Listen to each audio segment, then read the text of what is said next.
सोचा था कि कंप्यूटर हमारी जिंदगी का अहम हिस्सा बन जाएगा और हमारे काम काज को आसान बना देगा।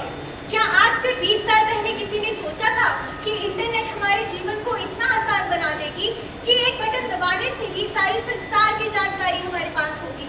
क्या आज से 10 साल पहले किसी ने सोचा था कि स्मार्टफोन हमारी जिंदगी में कितना इम्पोर्टेंट बन जाएगा? हमारा काम काज, हमारी पढ़ाई लिखाई, हमारा बुक्स, हमारा फेसबुक सब हमारी जेब में होगा। अरे ये सब छोड़ो, ये बताओ आज से 2 साल पहले किसी ने सोचा था कि स्टूडेंट्स अपनी डिग्री खुद डिजाइन कर सकेंगे और उन्हीं के साथ साथ प्रैक्टिकल और एक्सपीरियंशियल नॉलेज भी प्राप्त कर सकेंगे? जो हो रहा है वो किसी को पता नहीं था और होने वाले को पता तो कैसे सोच सकता है। पर हम तो युवा हैं, हम पे बड़ी जिम्मेदारी है, इसलिए हमें देश विदेश का ज्ञान होना ही चाहिए। अच्छा तो ये बताओ तुम्हें कितना ज्ञान है? अरे एल्बर्ट आइंस्टाइन एक महान साइंटिस्ट थे। कोपरनिकस एक महान खगोल वैज्ञानिक थे। विलियम शेक्सपियर एक महान नाटककार थे। Charles Babbage father of computers. Alexander एक महान योद्धा थे। एरिस्टोटल एक महान दार्शनिक थे। पाइथागोरस एक महान गणितज्ञ थे। अरे वाह, बहुत खूब, अद्भुत। देखा आपने आज का युवा कितना होशियार है, कितना ज्ञानवान है। किस वैज्ञानिक ने क्या इजाद किया, किस साहित्यकार ने क्या रचना की, किस चिंतक ने क्या विचारधारा दी, किस नेता ने क्या संदेश दिया, किस ज्ञानी ने क्या उपदेश दिया, किस खिलाड़ी ने क्या कीर्तिमान स्थापित किया, विश्व में कब कहाँ क्या हुआ ये सब जानते हैं। क्या बात है। ये बताओ तुमने ये ज्ञान कहाँ से अर्जित किया? मेरा मतलब कहाँ से सीखा? Where did you get this knowledge from? I learned it from internet. मेरी टेक्स्ट बुक में था। ट्यूशन में पढ़ा था। क्या आपने एक बात पर ध्यान दिया? जैसा जो अभी उन्होंने कहा, इसमें ना तो भारत और ना ही किसी भारतीय का उल्लेख था। ऐसा क्यों? जबकि विश्व की सबसे पुरानी सभ्यता भारत ही तो है। ज्ञान विज्ञान संचार निर्माण कोई भी विषय ले लो, भारत का योगदान उसमें सबसे अतुलनीय है। हम ये नहीं कहते जो हमने पढ़ा या सीखा वो गलत है, हमें वो सीखना ही चाहिए, हमें विश्व का ज्ञान होना ही चाहिए। हम तो समस्त संसार को अपना घर मानते हैं, तो इसके साथ साथ हमें देश की महानता का बोध भी होना चाहिए। पहले तुम विश्व भर की जानकारी एकत्रित कर लो, पर वह तब तक अधूरी है जब तक तुम अपने महान देश भारत की महान विभूतियों के बारे में ना जानो। उपचार की बात की जाए तो महर्षि चरक, गणित की बात की जाए तो आर्यभट्ट, साहित्य की बात की जाए तो कालिदास और नीति की बात की जाए तो चाणक्य को कैसे भुलाया जा सकता है? हमारा देश भारत एक महान देश है, जहाँ इतिहास के हर कालखंड में अनेकों महान विभूतियों ने जन्म लिया और उन्होंने अपने कर्मों, विचारों और संस्कारों से संसार का मार्गदर्शन किया। इसी कड़ी में नाम आता है कबीरदास जी का और हम अपना ये नाटक उन्हें समर्पित करते हैं।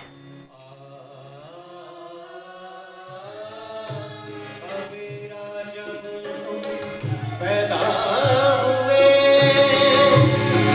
जग हंसे हम रोए, ऐसी करनी कर चलो, हम हंसे जग रोए,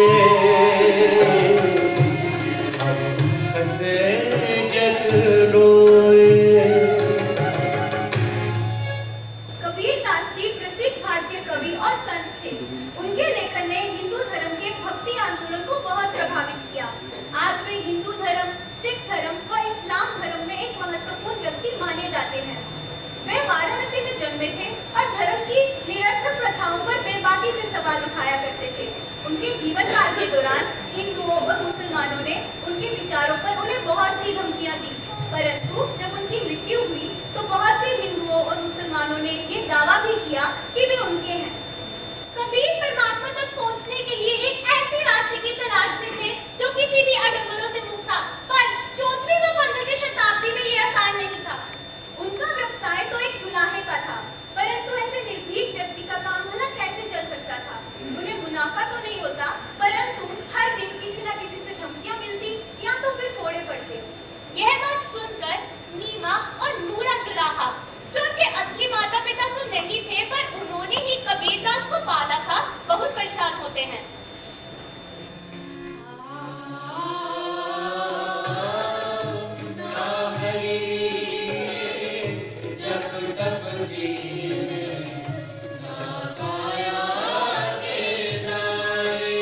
मरी होकर बनी थी, अब किए तो भुगतो, किस सांप को बाल दे रहे, ना दीन के रहे ना जान के।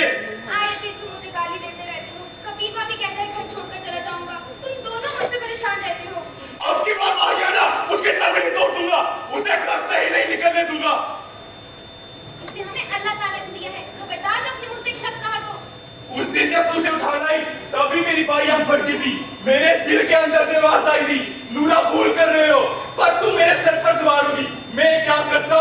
वैसे पे सवाल हो गई थी, तुम खुद उसे उठाने मेरे साथ गए थे। मैं गया था तेरी दिल की सांस पूरी करने, तू पता नहीं मन में कौन सी मनोतियां मारती रहती है। पराए कभी अपने नहीं हुए, सदा पराए रहे हैं। अब कुछ मत बोलो जी, इसे तो हमें भगवान ने दिया है। इसे न उठा लाती तो क्या पता मैं दूसरा निकाह कर लेता, घर में अपना बच्चा होता। इसे पाल पोस कर क्या फल भुगत रहे हैं, 2 दिन चैन के नहीं मिलते, कलेजे में हो रहा भूलता रहता है। बस ये क्या बोले जा रहे हो? कबीर जैसा बेटा तो दिया लेके भी ढूंढोगे ना तो भी नहीं मिलेगा। किस्मत वाले ने जैसा बेटा पाया है, कभी ऊंची बात से बात की है? हाँ जी, उसके मुंह में तो जुबान ही नहीं, हर ऐरे गहरे से लस्ता फिरता रहता है। जुलाहे का बेटा है तो जुलाह बन के रहे ना, घर से कपड़े बेचने जाता है तो घंटों अपने निगोड़े साथी के साथ बैठकबाजी करता है। जहाँ देखो कबीरवा का दरबार लगा है। तो हम चोलियों के साथ ही तो उठता बैठता है, भांग तो नहीं पीता, जुआ तो नहीं खेलता। शास्त्रार्थ करता फिरता है, लोग नकली उसके पीछे घूमते हैं। अच्छा शास्त्रार्थ करता है, भांग तो नहीं पीता। बस एक ही बात रखने जा रही है, मेरे से पूछो, भाग धतूरा इतना भी बुरा नहीं जितना शास्त्रार्थ। घरों के घर उजड़ गए हैं, सिर्फ दो वाला हो गया है। बस ये क्या करके जा रहे हो? आज तो मैं साफ साफ कह दूंगा। क्या कह दोगे? बर्दाश्त जो कुछ कहा तो, कभी का वापस घर छोड़ के चला गया तो? अलोप हो जाए मेरी वजह से, अगर उसे हमारा इतना ही ख्याल होता तो ऐसे कर्म करता ही नहीं। मैं तुम्हें जानती नहीं क्या? पिछली बार भी जब कबीबा घर छोड़ के गया था तो मुझे रोज ढूंढने चले जाते थे, घर पे बैठ नहीं सकते थे। अब की नहीं जाऊंगा। नहीं जाओगे, तुम घर पे बैठ नहीं सकोगे। लो जी, इसे पूरा भरोसा है कि कल अल्लाह फिर घर से भाग जाएगा। कुछ भी कहो जी, प्यार तो तुम भी बहुत करते हो। पराए कभी अपने नहीं हुए, सदा पराए रहे हैं। आदमी की तरह रहे तो भी बात है, हर दिन नई नई मुसीबतें चलाता फिरता रहता है।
कबीर एक ऐसी राह पर निकल चुके थे जहां वे अपने मीगर शब्दों से समाज में दबे हुए लोगों में चेतना की लहर लाते थे।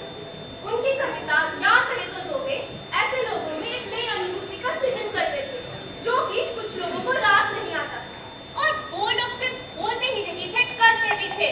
मगर कबीर कहाँ डरने वाले थे।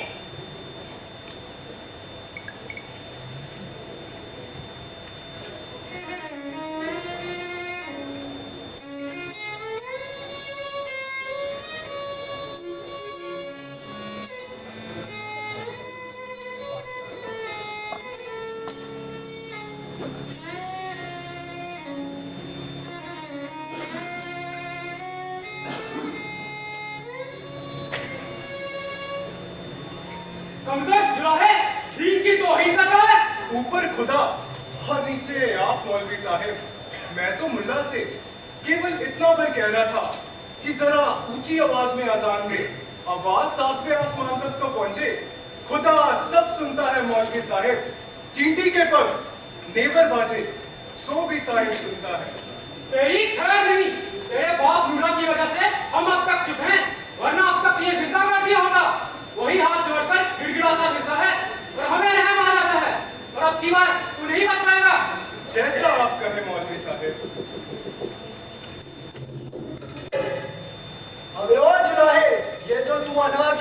उड़ता फिरता है ना, ये उचित नहीं है। तुझे पता भी है हम किस अखाड़े से हैं? कहीं मार दिया ना, किसी को पता भी नहीं चलेगा। और हाँ, ये जो तू माटी के रास्ते अपनी मंडली बिठाए रखता है ना, इसे उठा ले, नहीं तो इतने कोड़े पड़ेंगे कि तेरे प्राण निकल जाएंगे। जैसा आप कहें महंत जी।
ठीक है माँ, पर मन में जब कोई सवाल उठता है और उसका जवाब न मिले तो मन बड़ा बेचैन हो जाता है। तेरी पूरी पीठ शरीर है बेटा। किस हथियारे ने तुझे कोड़े लगाए हैं? अब तो इतना महसूस नहीं होता माँ, पीठ मजबूत हो गई है। सुन कबीरा। क्या माँ? अगर कोई तुझसे तेरी जात पूछे तो नीधड़क कह देना, मैं बामनी का बेटा हूँ। आखिर ये सच भी तो है ना, झूठ तो नहीं। कोई हिंदू पूछेगा तो कह दूंगा ब्राह्मणी का बेटा हूँ, कोई तुर्क पूछेगा तो कह दूंगा नीमा मुसलमानी का बेटा हूँ। यही ना, इससे हिंदू भी कोड़े नहीं मारेंगे और तुर्क भी कोड़े नहीं मारेंगे। तू यही चाहती है ना माँ? मैं क्या जानूं बेटा, तूने तो दोनों से दुश्मनी मोल रखी है। सुन कबीरा। क्या माँ? तू यहाँ से चला जा, ये घर छोड़ के चला जा और अपनी दुर्घटना करा। फिर से वन में चला जाऊँ माँ? हाय, वन में क्यों जाएगा? किसी दूसरे शहर जाके नहीं रह सकता? क्या वहाँ हिंदू और तुर्क नहीं होंगे माँ?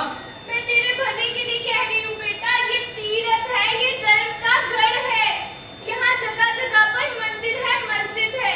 यहाँ लोग तेरी बातों का बुरा मानते हैं बेटा।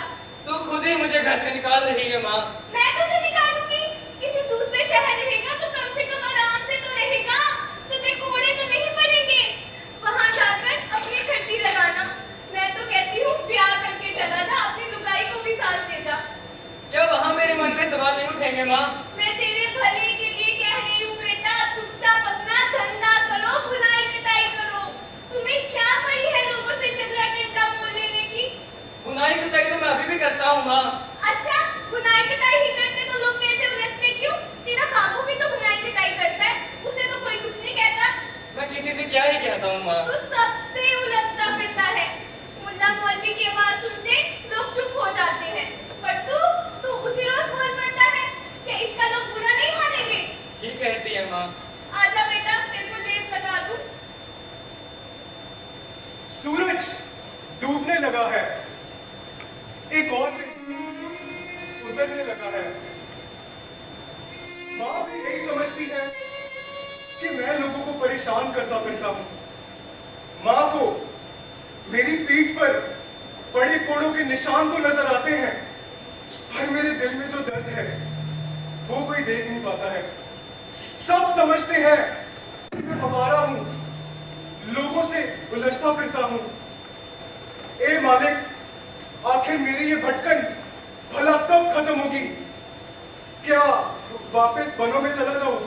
मालिक, मुझे इस अंधेरे में रोशनी की लो चाहिए मालिक। हर वक्त मेरे मन में एक ही सवाल उठते रहता है मालिक कि आखिर अगर ये सब झूठ है तो फिर सत्य क्या है मालिक? आखिर मैं भी तो तेरा बंदा हूं मालिक। मुझे बता कि मेरी ख्वाब कहां पर है?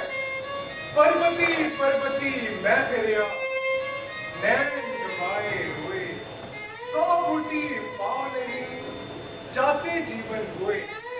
सुखिया सब संसार है, खाए अरु सोवे। दुखिया दास कबीर है, गावे अरु रोवे। पर्वती पर्वती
अपने विचारों को व्यक्त करने के लिए कबीर कविता बोलते थे, सत्संग करते थे, जिसमें बहुत से बेसहारा लोग सहारा ढूंढते थे।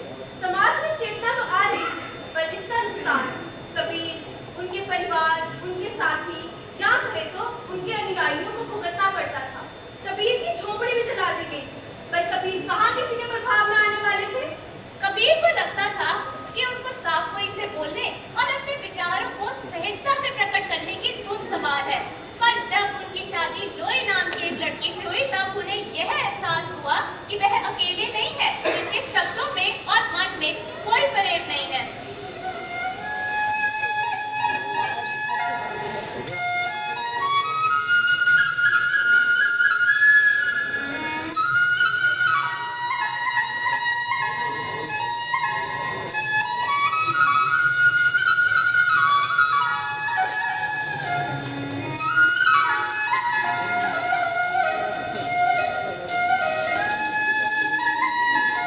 तुझे ब्याह कर लाया भी तो कहा, इस जले हुए झोपड़े में या पास ओसारे में मेरी खड्डी हुआ करती थी और पीछे मेरे बापू की खड्डी थी। दोनों जल गई, एक खपची भी नहीं बची। पर अब तू इस झोपड़े में आ गई है तो लगता है कि कुछ भी नहीं चला। झोपड़े में उजियारा हो गया है। जब मैं तुझे लिवाने गया था तो माँ बड़े हौसले से बोली कि बेटा आते वक्त जरा बाजार से रस्सी का तेल लेके आना। मैंने पूछा माई क्यों? कहती जब दुल्हन आएगी तो दरवाजे और चौखटों पे लगा दूंगी। मैंने बोला माई जब दरवाजे और चौखट ही नहीं है तो तू तेल कैसे लगाएगी? और क्या लोई से कुछ नहीं छुपेगा? क्या वह ये जली हुई झोपड़ी नहीं देखेगी? एक तू है कि कुछ बोलती नहीं और एक मैं हूँ कि बोलता ही रहता हूँ। सब कहते हैं कबीरा तू बहुत बोलता है, बहुत बोला ना कर। जब कभी गंगा जी में डुबाया था ना, हमने देखा था। ओ, तू बोली तो मुझे तो लगा था तू गूंगी है। तूने मुझे देखा था पर मुझे तो 3 बार डुबोया था। हम भीड़ में खड़े थे, हमने सोचा तो डूब जाएगा। मुझे तेरे दर्शन जो करने थे, वरना मैं कैसे डूबता? मेरे बापू कह रहे थे एक दिन कबीर को मार डालेंगे। तेरे बापू बड़े मेहरबान हैं। तू घर से भागा था ना? हाँ, मैं वनों में चला गया था। अब फिर से चला जाएगा? नहीं, अब नहीं जाऊंगा। तो जैसे को क्या भरोसा जो अपने माँ बाप को छोड़कर भाग सकता है वो हमें छोड़ के भी तो भाग सकता है। अरे तब मैं बहुत बेचैन था, अंधेरे में भटक गया था। पर अब मुझे यकीन हो गया है कि घर पे रह के ही सच्ची भक्ति हो सकती है। जो जब तब सब घर में रह के ही हो सकता है। घर में रह के ही सच्ची साधना हो सकती है। अरे इसे अभी से घेर लिया, अपने साथ मिलाएगा क्या? हमें क्यों मिलाएगा? हम ना जाने ना समझे, इसकी बातें तो हमारे पल्ले नहीं पड़ती। इसे घर में रोक के रखेगी तब देखूंगी तेरे जादू का प्रभाव।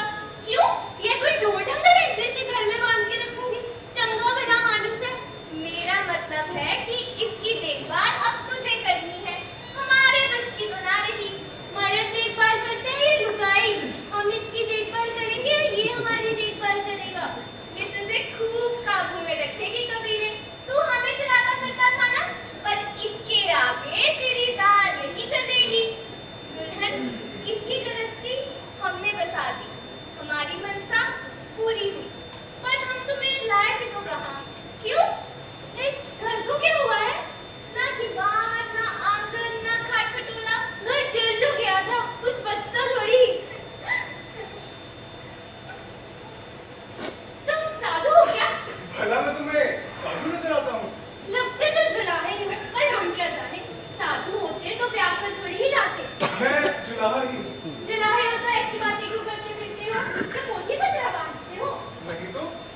मन नहीं लगाते, सत्संग करते हैं। सत्संग? ये सत्संग क्या होता है? ले चलूंगा तुम्हें भी किसी दिन।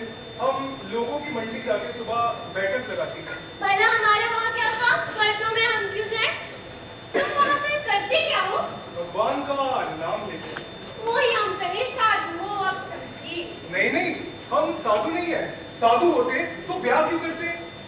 भी हम सोचे साधु होते तो ब्याह कर थोड़ी ही लाते। अच्छा अब समझी, तुम साधु बनना चाहते थे और तुम्हारे माँ बाप ने तुम्हारा ब्याह कर दिया। तुम्हारी माँ भी ये बोल रही थी कि वो ठीक कहा ना? धीरे धीरे तेरी समझ में सब कुछ आ जाएगा। धीरे धीरे क्यों, हम सब जानते हैं। क्या जानती हूँ? यही कि तू घर से भागकर वनों में चला गया था, वो भी 2 बार। हाँ, मैं भाग गया था, पर तुम्हें कैसे पता? हमें नहीं मालूम था, हमें हमारे बापू ने बताया। हमारे बापू तुम्हें बहुत चाहते हैं, हम सच्ची कहती हैं। तुम्हारे बापू भी कभी कभार हमारे सत्संग में आया करते थे। कभी तो। अच्छा तुम पहले हमें कहीं देखी रहे? नहीं तो? याद करो, सुरत आ जाएगी। नहीं। याद आएगा भी तो बोलोगे थोड़ी ही, साधु लोग बताते थोड़ी ही है। अब सच सच बताओ, नहीं देखा ना? नहीं लोई, पर मुझे तो कुछ भी याद नहीं। याद है जब पंडों ने तुम्हारे हाथ बांधकर तुम्हें गंगा जी में डुबोया था? हाँ, भला वो कैसे भूल सकता हूँ?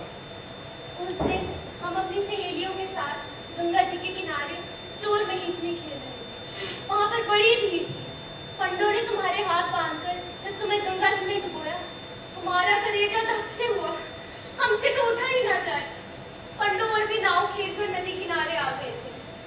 हमारी सारी सहेलियां भाग गई, पर हमसे तो उठा ही ना जाए। तुम हर किसी से झगड़ा टंटा क्यों करते फिरते हो? नहीं लोई, मैं तो किसी से नहीं झगड़ता। झगड़ा नहीं करते तो लोग तुम पर बिगड़ते क्यों हैं? हमें कोई गाली दे, हम तब ना उससे झगड़ा करें।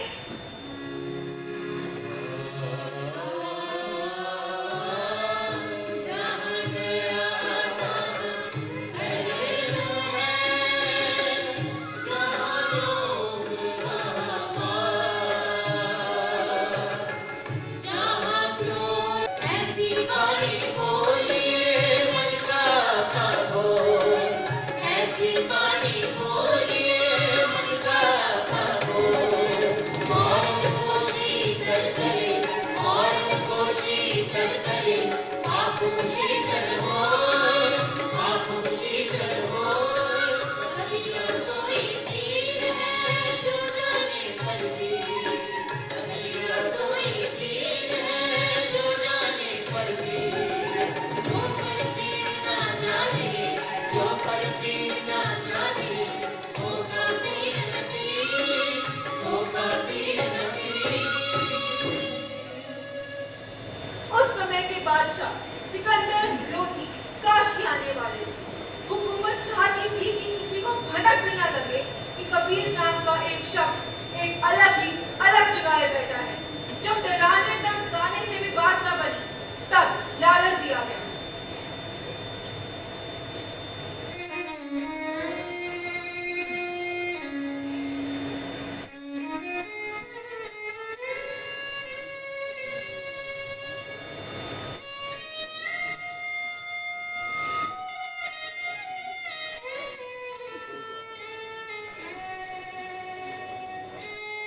तुम अपनी प्रतिभा को पहचानो कबीरदास। तुम कवि हो, गायक हो, भगवान ने तुम्हें विलक्षण प्रतिभा दी है। फिर क्या हुक्म है? मैं क्या करूं? अरे प्रतिभा गलियों में फेंकने वाली चीज थोड़ी है। ये तो एक अनमोल हीरा है जिसकी तुम्हें रक्षा करनी चाहिए। जी तुम्हारा काम कविता करना है, केवल कविता करना है। जी। अरे मैं तो कहूंगा सबसे पहले तुम्हें कविता के लक्षण सीखने चाहिए। तुम्हारी भाषा बड़ी रुखड़ी सी परदेसी भाषा है। तुम कहीं पर राजस्थानी के शब्द उसे देते हो तो कहीं पंजाबी के। तुम्हें अभी छंदों का भी सही से ज्ञान नहीं। जी, आप ठीक कहते हैं। तुम कहते फिरते हो हंसी कागज छुयो नहीं, कलम गई नहीं हाथ। ये कोई शेखी पुकारने वाली बात नहीं है। अगर तुम कविता कहते हो तो उसके लक्षण भी तो जानने चाहिए। छंद ओले का ज्ञान नहीं होगा तो तुम क्या करोगे? मैं कविता नहीं कहता हूँ साहेब, मैं तो बस जो मन में आता है वो बोल देता हूँ। अरे इसलिए मैं कहता हूँ अपनी प्रतिभा को पहचानो। तुम कभी बन सकते हो, मेहनत करोगे तो किसी दिन अच्छा लिखने लगोगे। लेकिन अगर इन पचड़ों में पड़ोगे तो अपनी सारी प्रतिभा खो बैठोगे। कौन से बछड़े साहेब? यही खंड थोड़ी ना है। कवि की साधना तो सरस्वती देवी के चरणों में होती है, ये गली और बाजार में थोड़ी ना होती है। कवि के कानों में तो स्वर्ग की अप्सराओं की घुंघरू बजते हैं कबीरदास। वाह, देखो कबीर, मैं कवि तो नहीं, पर एक कवि का दिल मैंने भी पाया, इसलिए मैं तुम्हारी बहुत कदर करता हूँ। जी, तुम कहते फिरते हो, इसलिए मैं तुम्हें कहता हूँ कि तुम्हें सच्ची साधना करनी चाहिए। तुम्हारी कविता में कई कई बाबरचे हैं, लेकिन भाषा बड़ी गवारू है, छंद का पर दोष है। एक जगह तुम कह रहे हो, वेद की तरह पढ़े वह कुतबा, वह मौलाना वह पांडे। इसमें रुकना पड़ता है, मौलाना की जगह कोई और शब्द होना चाहिए था। जी, बिल्कुल गलत। भाषा निर्मल जल की भांति शुद्ध और स्वच्छ होनी चाहिए। कभी गवारू भाषा में तुमने कविता सुनी है कबीरदास? जी, ये तभी हो सकता है जब तुम खंडन मंडन छोड़ोगे। ये खंडन मंडन कवि का काम थोड़ी। उस दिन भी तुम मस्जिद की सीढ़ियों में अनाज ना बोलते, वो बहुत बुरा है, वो कवि का काम नहीं। तुम अपनी प्रतिभा को पहचानो। जी, तुम्हें चाहिए अच्छे अच्छे लोगों से अपना मेल मिलाप रखो। महाराज के दरबार में पद कहने वाले बहुत लोग हैं। अगर उनका हाथ तुम्हारी पीठ पर होगा, एक दिन तुम्हारी भी प्रतिभा मिलेगी और तुम एक दिन राजकवि भी बन सकते हो। जी, एक बार प्रतिभा मिल जाए तो सारे दरवाजे खुल जाते हैं। अभी तुम्हारी बात कोई नहीं सुनता, तुम हिंदुओं को भी गाली देते हो और तुर्क को भी। पर मैं तो किसी को गाली नहीं देता साहिब। तुमने दोनों को नाराज कर रखा है, दोनों तुम्हारे पीछे लट लिए घूमते हैं। अगर समझदारी से काम लेते तो एक वक्त पर एक को गाली देते, दोनों तुम्हारे दुश्मन बन चुके हैं। पर मैं तो किसी को अपना दुश्मन नहीं समझता। एक वक्त पर एक को गाली दो, दूसरे का समर्थन करो, ऐसे तुम्हें दोनों से लाभ प्राप्त हो सकता है। हवा का रुख देखते रहना चाहिए। आंधी तूफान में वही पेड़ बचते हैं जो आंधी तूफान के आगे झुक जाए, जो नहीं झुकते वो जड़ से उखड़ जाते हैं। जी, ये काशी है, यहाँ तुम्हें कुचल देंगे। यहाँ का राजा हिंदू और कोतवाल तुर्क है, लोधी बादशाह की आलमदारी है, और तुम मामूली जुलाए हो। क्या आपको कोतवाल साहब ने मेरे यहाँ भेजा है? अरे नहीं नहीं, मुझे कोई क्यों भेजेगा, मैं तो तुम्हारे भले के लिए तुम्हें बता रहा हूँ। अब साफ साफ बताइए बात क्या है? आप किस लिए मेरे पास आए? मैं वक्त रहते तुम्हें आगाह करने आया हूँ। क्या आगाह करने आए हैं? देखो कबीरदास, दिल्ली के बादशाह सिकंदर लोधी यहाँ तशरीफ ला रहे हैं। बिहार की फतेह के बाद वह दिल्ली लौट रहे हैं। रास्ते में वह काशी से होकर गुजरेंगे। हाकिमों का कहना है कि उन दिनों तुम्हारे रहते वहाँ बहुत झगड़े हो सकते हैं। महंतों के पास गोला बारूद है और मस्जिद वालों के पास हाथी घोड़े हैं, भाले नेजे हैं और तलवारें हैं, और मेरे पास तो मेरा एक छोटा सा इकतारा है साहिब। तो मेरे रहते झगड़ा किस बात का? बादशाह सलामत में यहाँ रहते तो हमने सत्संग लाना बंद कर दो। सत्संग तो लगेगा साहिब। सोच लो, मुल्ला पंडे को नाराज करना अलग बात है और बादशाह सलामत को नाराज करना अलग बात।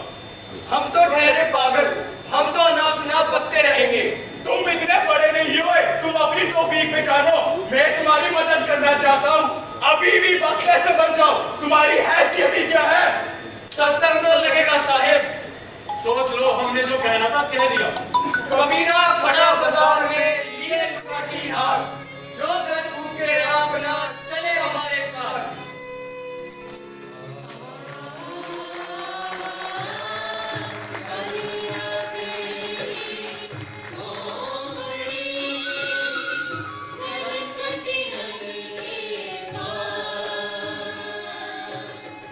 जैसी करनी वैसी भरनी, तू क्यों भय उदास,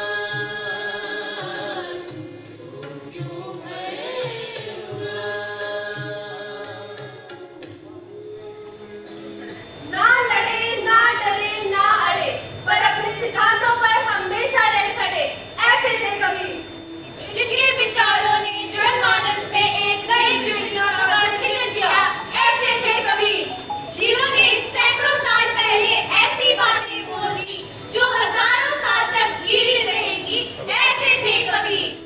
शाह दरवेश, संत या साधक या थे एक फकीर, हिंदू मुस्लिम सबके अपने ऐसे थे कबीर।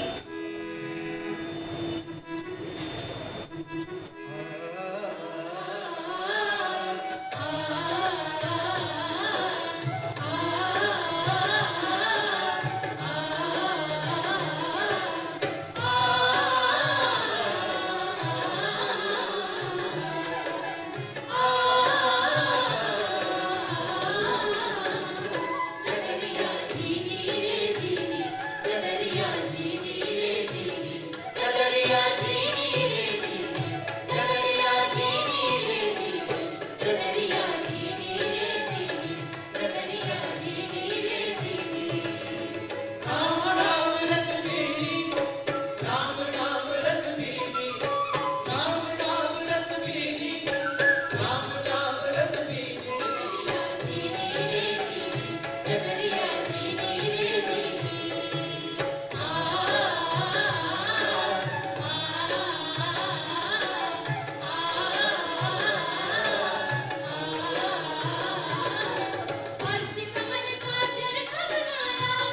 कमल का चरखा बना